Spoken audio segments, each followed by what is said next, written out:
Alright YouTube, welcome back to Wtf Rc Cars. So, continuing to look at all these little batteries on the analyzer discharger. So today we've got the Team Orion Graphene Ultimate High Voltage 5800 mAh race batteries. These are race packs. We've got 4 of these, and this one's going to be a bit different because these behave a bit weird and possibly not exactly as you'd expect for a race class battery, but let's get into it. Right, so first thing you'll notice on this is that these batteries are charging at 10 amp, and now these are stated because they're race batteries or for whatever reason that they can charge at 5C, not the standard 1C of a normal battery that you'd expect. But these batteries, bearing in mind we've got 4 sets of these, and they all have this weird thing that they do now and again, and it varies from pack to pack, it's not always the same. But if you look, these were both started at exactly the same time. The top one was fully charged and balanced in 39 minutes 45 seconds. The bottom one followed a very similar sort of charge, but then ended up taking an hour and 20 minutes to finish the balance cycle in total. So it took roughly the same amount of time to actually charge, but the cells were, I think it was about 0.3 of a volt difference between them. 0.03 of a volt, sorry. And it was a nightmare for the charger to balance it, and the Q200 doesn't struggle, as you've seen with any of the other batteries, to balance. Now, it's a bit of a weird one because using two 2S batteries to make 4S pack in race cars is quite a common thing. Now, I have no issues running these in the 110 scale 4-wheel drive because we run them as a 2S pack.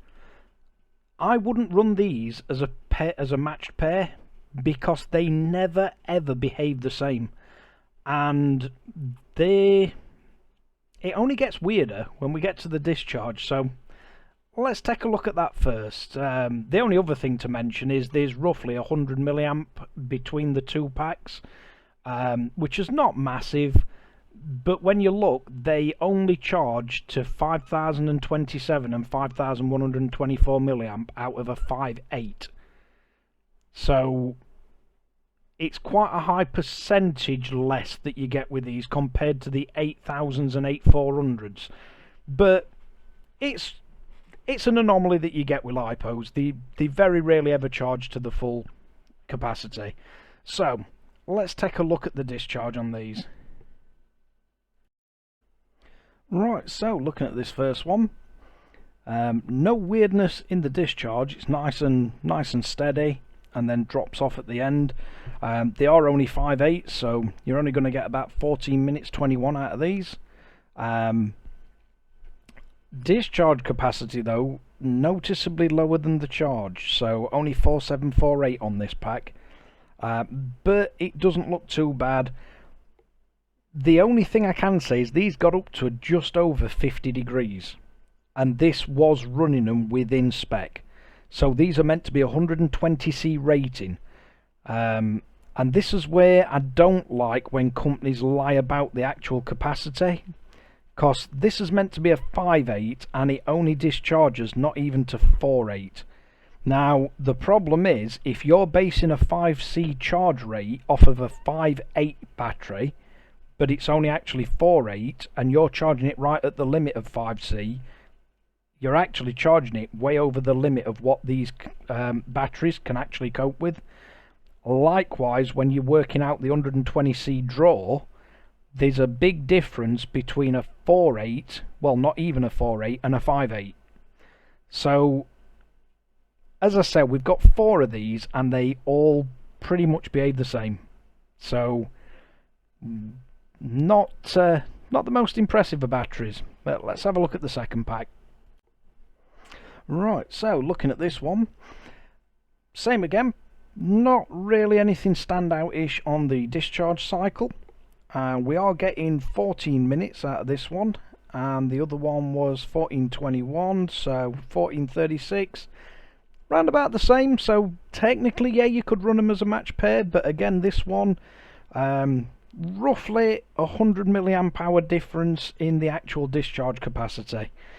So yeah, it'd be not sure if I'd be really comfortable running these together to make a 4S, but definitely a strange one. Definitely not what I expected from the pretty much the most expensive batteries we have, and these are race homologated batteries. But fine to run them separate, but I won't want to run them as a match pair. Let's get to conclusion on this one. Right, so conclusion time. These are what I would class as expensive, and they are homologated racing batteries. Now, we've got 4 of these, so it's not just a duff pack, but I would say the performance of these is pretty underwhelming. They are the only packs that we have that from brand new, these have never ever been left to discharge. Every month they get cycled, even if they're not used. And every time we use them, even if it's just in a 2S, so if I put these in the Slash, or if I put them in the X-Ray, XB20, they get absolutely red hot and they noticeably swell. Now, we've even tried running these in a 2S buggy with, I believe it's about a 13-turn motor in it. So quite a low power draw compared to the 4-wheel drive vehicles, and they still swell massively and they are red hot when you finish using them. Not only that, but they don't charge to very close to the 5,800 that they're listed as. And they don't discharge to 5,800 milliamp hour either. Now, just for these, you're looking about £120 for them two. Whereas compared to the GTFDRs, which are about £70 to £80, I think, for a pair of 8000s. Now, fair enough, they don't come to 8,000 milliamp hour, but they do charge to about 7 just over. These, you're lucky if you get much of a 4,000 milliamp hour from them, and for the price I'd expect better. They are the only batteries that we have, including all the cheap Z's, the very cheap Yahoo power that we run in the Crawler, the 3S1 soft pack. These are to date the only ones that we've used that every single time you use them they swell and get red hot. But they are homologated for racing. I mean, I don't know if it'll pick it up on camera, but that's when they're not swollen. So, but they're not faulty packs. We have 4 of them, and they have always done it from new. I think the lipo is very close to the actual skin of the packs. They are technically hard cases, but they're very, very thin. So the slightest bit of puffing on them, and you do feel it on the battery. Would I advise buying these? No.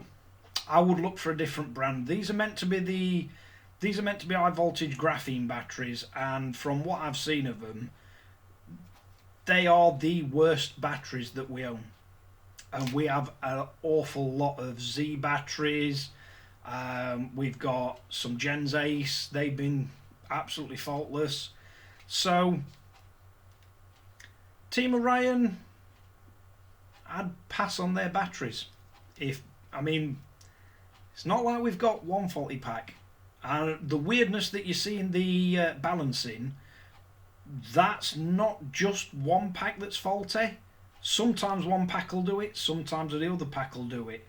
Even if it's just been used as a 2S battery in a single car as a single battery, you get home, you've got the LVC set at, I think usually on these, we usually set it about 3.8. So it's just round about storage charge on them, on a normal LiPo. So it's not like we're running them incredibly low. And they just behave weird.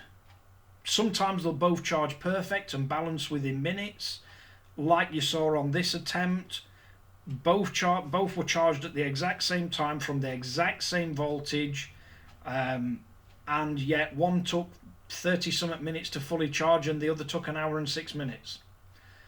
I would be concerned running two of these because they're just not consistent with how they behave.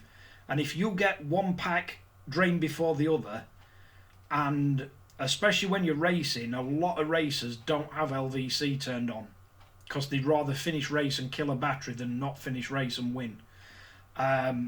You could end up with a battery setting on fire because they already get red hot when you're using them normally. If you've got one that's really drained and one that's not quite drained because for whatever reason that's how they decided to behave that day, the drained battery would, I would be seriously concerned about it setting on fire. We use them because we just use them 2S, we don't run them as a pair. But as I say, we've got 4 and we wouldn't buy any more of them. Maybe it was just a faulty line. We did buy them from 2 different hobby stores, so it's not like just one shop had some faulty ones. Maybe we were just unlucky. I'd like to hear from anybody else that runs Orion batteries, and is this normal behaviour, or were these just a particularly bad maker battery?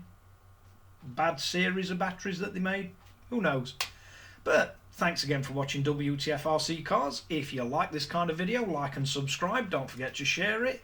Don't forget to hit the notification bell so you can see when we come up with other weird videos like this. And I'll catch you guys again in the next one.